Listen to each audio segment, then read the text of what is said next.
Oh, it is time to make some pumpkins.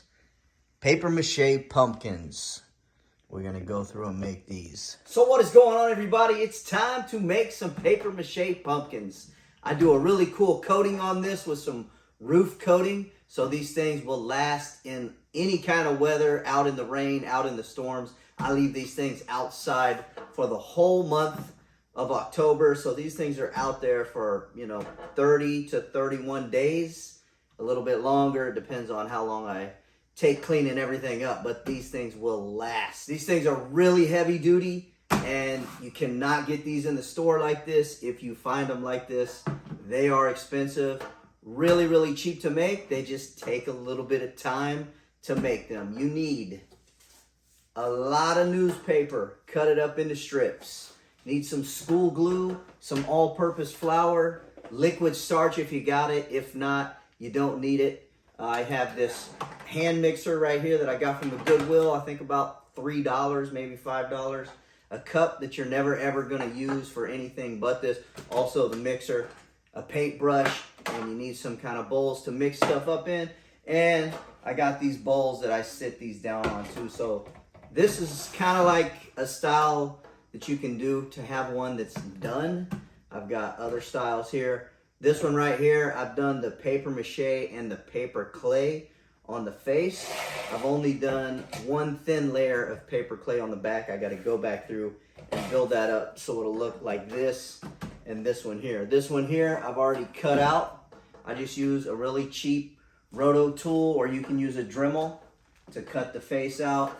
And I still need to coat the inside of this one. It's just newspaper, but you can see it's a good 1/4 inch thick, a little bit more than a 1/4 inch. It's a lot of layers of newspaper and then 2 or 3 layers of paper clay. But man, they come out really cool. This one here looks awesome also. And these things are solid. I mean, they are tough once they're done. Gotta let these things completely dry before you coat them and paint them, but once you paint them and hit them with some clear coat, these things look amazing. I just got those little tea lights from Dollar Tree, stick them down in the bottom on the ground, and these things look wicked at night. You can paint the inside orange like a real pumpkin. I leave them white on the inside because it really illuminates a lot better when you have a light inside of there. Also, cheap beach balls from the Dollar Tree. That's what you're gonna use for your structure to start building these up. Let's go ahead and get into it. Real quick before we get going on the awesome paper mache pumpkins, I've got a couple of really cool heavy duty masks here to give away. They're airsoft masks, but they're also really cool just for masks for Halloween or whatever you want to use these for. All you got to do is like, subscribe, and leave me a message. Whoever is first and wants one of these, you're gonna get first pick. Whoever is second and wants one of these, you're gonna get what's left. You gotta live in the continental US. You don't need to buy anything. YouTube has nothing to do with this. I'm just giving these away to somebody that wants one and somebody that wants the other one. That is it. So I've got the tactical wild mask and the skull messenger. Both of these come with a black headgear, like a black barca type of thing. They're really awesome. They're hard, they're heavy duty. They're made for airsoft, so they're definitely gonna be above and beyond for a regular mask. We'll open this up here and check it out. They are really cool looking. This one is a really cool looking skull face. That is the skull messenger. That also comes with the black headgear. And the tactical wild mask, also really cool. Right there. And these have lenses in them, so they will protect your eyes. They are made for airsoft, but really cool for just a mask. If you're interested in one of these, you know what to do. We'll get on with the video. The very first thing you're gonna need is a beach ball. I get these from Dollar Tree. I get the bowl from Dollar Tree. That's just to hold the beach ball while you're putting your newspaper strips on there and painting the paper mache paste on the newspaper strips. I get my formula for paper mache and paper clay from Drakenfang. If you don't know who that is, just type in Drakenfang.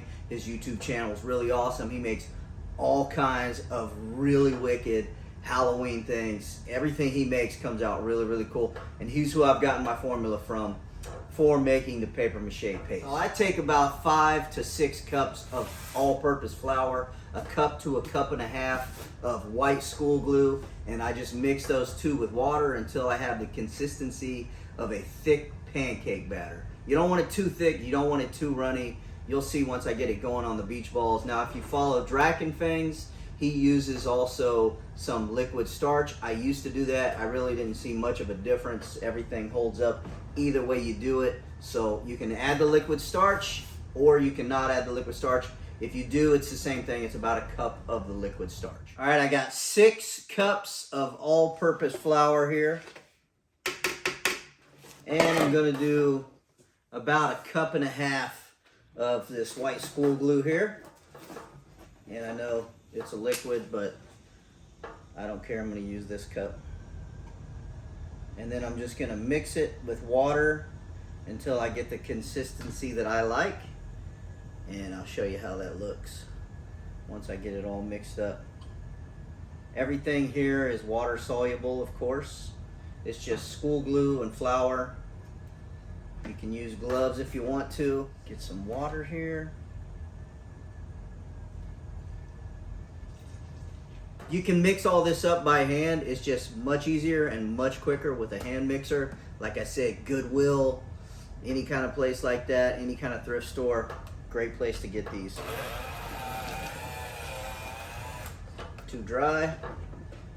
Put some more water in here.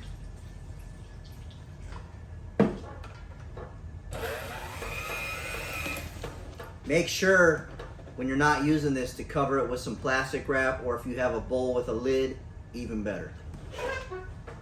All right, I'm all mixed up here. I like my consistency about that runny. It's just a really thick pancake batter type of consistency. And that is perfect for taking the paper strips and sticking it right onto the beach ball. It's not gonna stick to the beach ball once we're done. You just let the air out of the beach ball and you can pull it right out. I take the paper strips just about all the way down to that blue circle, and I do not cover that area right there on the bottom. So you gotta do the top, and then you gotta let that dry, then you gotta flip it, and you gotta do the bottom, and then you gotta do that about 3, 4, maybe even 5 layers of these paper strips. And then you can come through and do the paper clay. So Drachenfang's recipe for the paper mache paste is right here. And Drachenfang's recipe for the paper clay is right here. Okay, this is the fun part and the long part, but it's gonna look great when everything is done. So I put a little bit of the paper mache paste right on the ball, and I kind of stick with one of the colors. It just kind of helps me eyeball everything around.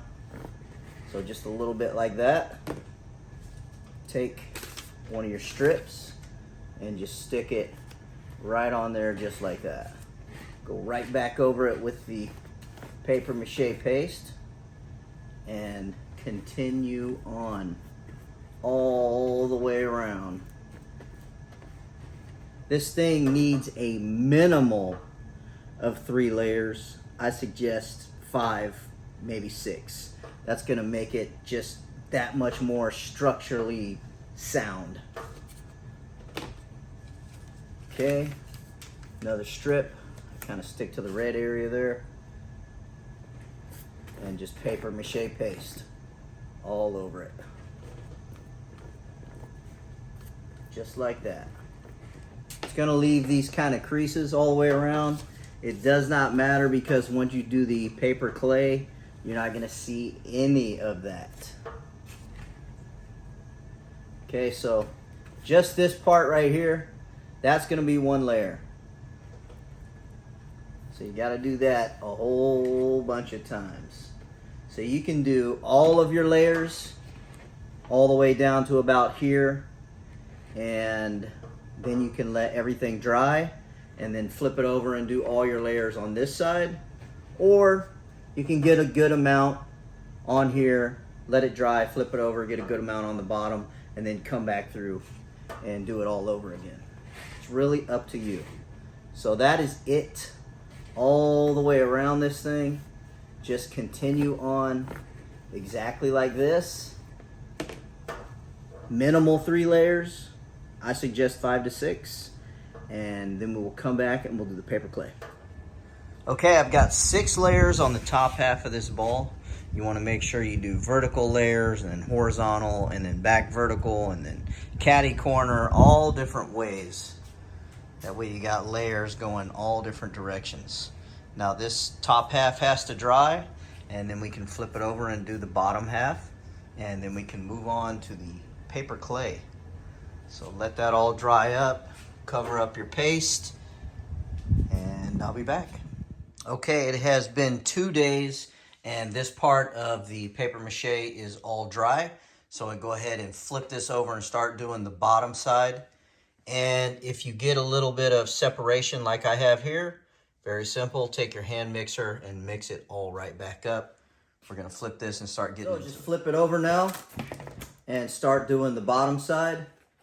Now, I always leave this blue circle undone. I don't put anything on that part. So just start here and work your way down and overlap on this. 6 layers, if you can, all the way around this thing. It's gonna have to dry again for another 2 days or so. And then we can start doing the paper clay. So I'll get this going here, kind of give you an idea. So go ahead and get some paper mache paste on your beach ball here. Like I said, this stuff will not stick to the beach ball. Once it's all dry and you're ready to take it off, it just peels right off of there super easy. So just like that, leaving that top piece undone so you can have a hole to pull the balloon out, and then right back into it, just like we did on the top side. Back over that with some paste. So all the way around on this thing, make sure you come down and overlap. Doesn't matter how many layers you overlap on this. Once we put the paper clay on here, everything is going to blend in with itself. And if you want to be risky, you can try about 3 layers.